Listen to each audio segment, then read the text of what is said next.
So, what about if you got to carry somebody? If you ever needed to carry somebody, you need to be strong enough to put them in the arm like this, or you can put them over the shoulder. I had a situation where I had a cousin of mine who had just got out of the hospital, and she had, the leg had been amputated, and got her to the house and realized the house was not handicap accessible. So one, we had to get up the steps into the house, which was a challenge, but we made it. And then when we got in the house, we needed to get up the stairs into the bedroom. So going up the steps into the house was a challenge because, I'm holding her on one side and she's just kind of holding onto the rail and using me as the other rail to kind of hop that one leg up the steps, and we just slowly make our way.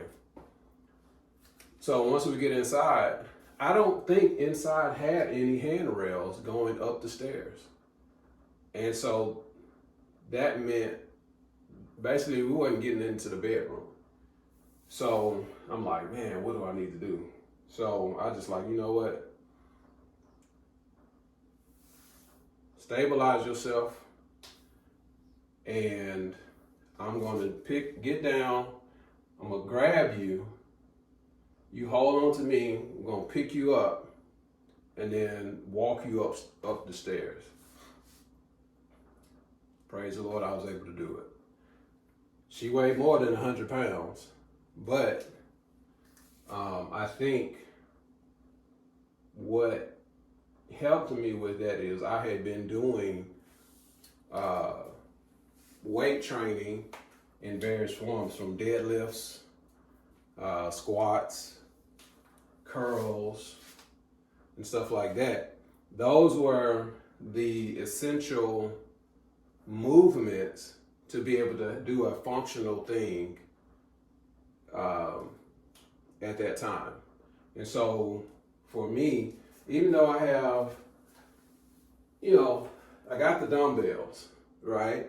And you can, 1, 2, you can do that. That's cool.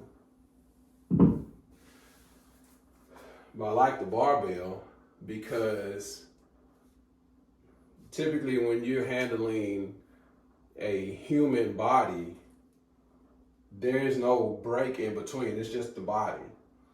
And depending on how strong that person is or weak they are will depend on how strong you got to be. If they're strong, then 9 times out of 10, you don't have to be as strong. But if they're weak and you're trying to move human weight that doesn't have a lot of strength, it's not rigid, it's just kind of loose, that's a task. And so, once again, functional movement. So what I do, I'll get the 100 pound,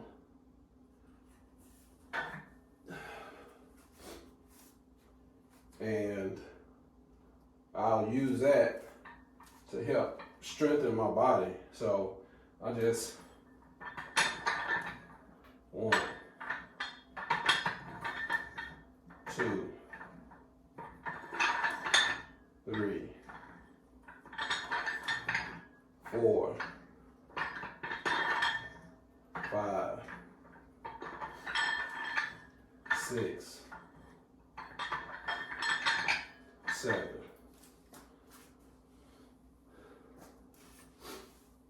And I'll do some reps like that. I may do 3 sets of 7, or sometimes I may do 3 sets of 10. It just depends on if I'm only doing the barbell. It will work the arm. The core has to be engaged. And so that's something to consider when trying to build functional strength. So earlier I had done for the shoulders, I don't even know what move that is called. It's just this. Here, here, and then a press. Because this movement is just more for shoulder strength, but this is a little bit more functional when, let's say, you try to push somebody over a fence or over a wall. So you come and grab, you get to this point, you can push up. Or if you bend down and grab somebody, you can curl them into your hands or to your arms while they hold on to you. So just some things to consider as far as functional strength. Other people may do it differently. This is what I'm doing, and it's been working. So figured I'd pass it along. All right, I'm Reginald from the East to West Gardens. You like these videos, subscribe.